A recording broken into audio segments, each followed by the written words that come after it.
at halos lahat ng modus doon sa inyong yung distrito? normal situation po kasi involved po yung project engineer na siyang nakakaalam po ng project. Tapos pipirmahan po ng implementing section chief na nag-i-implement po ng project. So susunod po yung mga tao na nakapirma. Sa amin po kasi pag po nakapirma na po kasi yung mga nasa baba po sa akin, pinipirmahan ko na po yun. So sino po ang talaga may alam aside from sabi niyo si Bryce Hernandez, si JP Mendoza, yung dalawa po ay talagang involved? Doon po sa kwento kung paano nangyari, hindi ko po masabi po, no? Kasi sabi ko nga po nung nakaraan, na-discover ko lang po yan nung may nag-report po sa akin na certain na ang bago pong construction chief na si JM Ramos at si Engineer Galang po na nag-report po sa akin na di umano. Andito ba sila, Mr. Chair, si JM Ramos at si Engineer Galang? Secretariat? Kasi po ay ang base sa inyo pong salaysay, nalaman nyo po na nagkaroon ng ganitong mga ghost project dahil po ayaw pumirma, tama ba? Ni Engineer JM Ramos? Yun po yung unang report niya sa akin. Tapos po, sinang-ayunan po yun ni Engineer Galang po. At later po, itong huli po, tinanong ko po yung project engineer na in charge kung bakit nakapirma sila. Meron pong alleged na wala. Yun lang po, Your Honor, Mr. Chair. Mr. Chair, can we invite JM Ramos and JP Mendoza? I think they are vital for para malaman po natin ang impormasyon dito sa modus na ito. Yeah, so ordered. Engineer Bryce. Mr. Chairman, I'm sorry, is that an invitation or are we issuing show cause or Actually, subpoena because yes, invitation lang po ang binigay natin for this hearing, so we will issue a subpoena already. oh, invitation lang po in this particular hearing. Yes. Despite the fact, Mr. Chairman, just to put on record that this person, JP Mendoza, was the one who dragged this representation's name in a... Yes, as I said, invitation lang for Yes. this hearing, so mag-i-issue tayo ng subpoena. Thank you, Mr. Thank you. Chairman. Please proceed, Senator JB. Thank you. I think very vital yung dalawa, tsaka si JM Ramos. Ano po ang papel talaga ni JP Mendoza dito? Engineer Bryce, kayo ba ang dalawang magkatuwang dito at kumbaga magkasama dito sa pagsasagawa nito mga proyektong ghost o kaya substandard?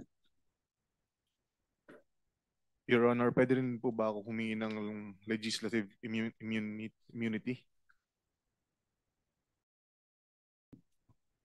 As a chairman, Yeah, I leave it to the members. Shall we? Anyway, there are conditions, ano? At maliwanag yung condition. basta kung sasabihin mo yung lahat ng katotohanan, Lahat, wala gaya kang ng tatago. sabi ni Senator ng ating chair, basta po ay nalaman, natuklasan na kayo ay nagsinungaling, babawiin po yung legislative immunity na ibibigay siya at protection. Mr. Chair, pwede ko bang tanungin muna si Bryce, bakit sa House hindi ka humingi ng legislative immunity? Bakit dito humihingi ka? Your Honor, ngayon ko lang din po nalaman na meron po palang ganun na pwedeng gamitin. Pasensya na po kayo. Okay, that's clear. Senator JB. Engineer Bryce, sige, tuloy nyo. Ano po ang naging papel ni JP Mendoza dito? Siya ba ang arkitekto? Isa sa mga arkitekto na modus? Your Honor, actually, involved nga po si Engineer JP Mendoza, ako, at saka po si Boss Henry, at saka isa pa po naming project engineer. Sino yung isa pang engineer? Si Engineer Paul Duya po. Mr. Chair, baka if we can also subpoena that Engineer Paul Duya. So ordered. Your Honor. Nandito siya. Please proceed. Your Honor, approve po ba yung legislative immunity? Nag-roll na. Apo, maraming salamat po. So, basta siguraduhin mo lang, totoo lahat ang sasabihin mo. Kasi may tatanungin din ako sa iyo. Opo. So, ito man na siguro yung modus mo para malaman ng committee. Because in aid of legislation, yan ang gusto natin malaman. Ituloy mo na lang. Ikwento mo na lahat-lahat. Yan nga po, yung project na yan, meron po kaming sharing na pag kumita po, si Boss Henry po merong 40%, ako po may 20%. Si Engineer JP meron po 20% at si Engineer Paul Duya meron din po 20%. 100 lampas na yan ah.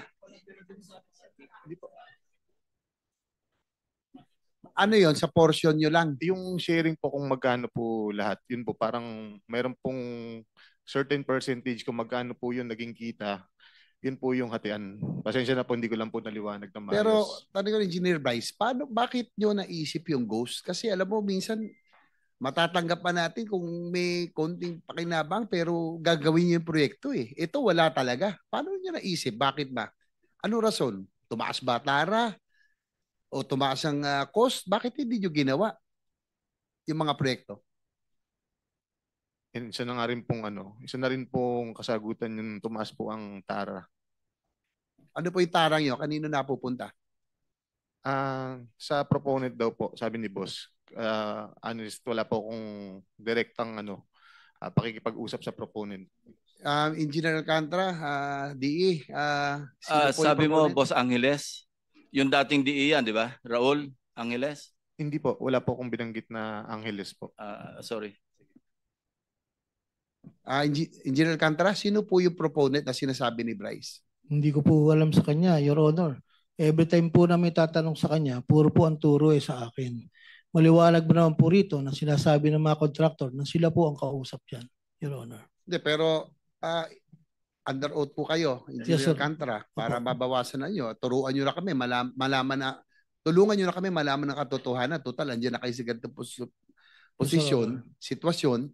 Sino po buwang mas mataas na opisyal ang nakakaalam nito o may kinalaman nito? Whether insertion o pinayagan yung inyong modus, meron bang mas mataas opisyal ng DPWH? Meron bang legislator na yan ang sinususpetsahan? Dahil, sige po.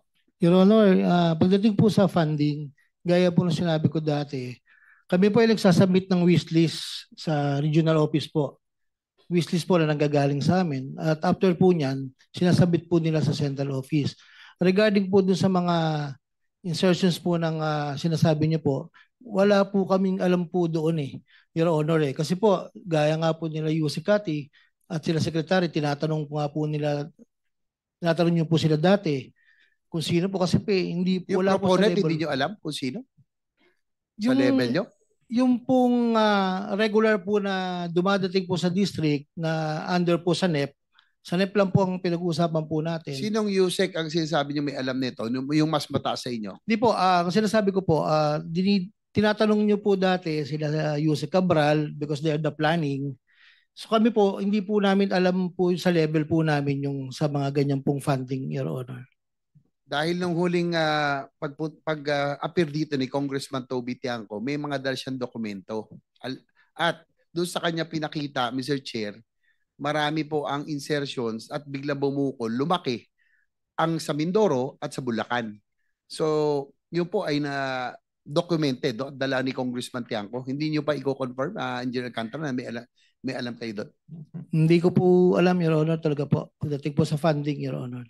Sino ba talaga ang mastermind sa inyong dalawa? Sabi ni Bryce Hernandez, kayo po, engineer.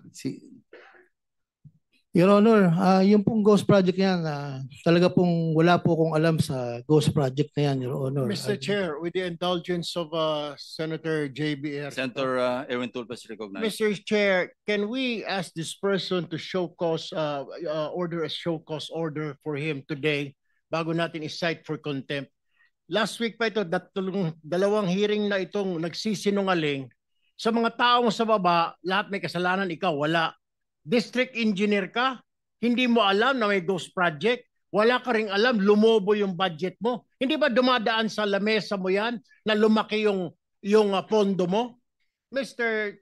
Chair, I think this person is lying, so we have to ask him to show cause why he should not be cited for contempt today. Please respond, Mr. Alcantara. Your Honor, kami naman po pag lumalabas po sa GAA, ini-implement lang po namin yung project, Your Honor.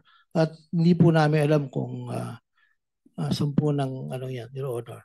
Actually po, yung sinasabi ko po sa Ghost Project, talaga pong wala akong alam dyan. At magpapatunay naman po itong project engineer na nandito po sa tabi ko kung paano po nangyari yan. Yung pong sinasabi ng project engineer na Paul Duya, ay kasama po nila yan, Your Honor. Mr. Chair, unacceptable. And therefore, I will move, Mr. Chair, that we cite this person in contempt for lying before this committee, Mr. Chair. There is a motion to cite in contempt of the committee, Engineer Henry Alcantara. Any objection? Hearing none, you are cited for contempt. Thank you.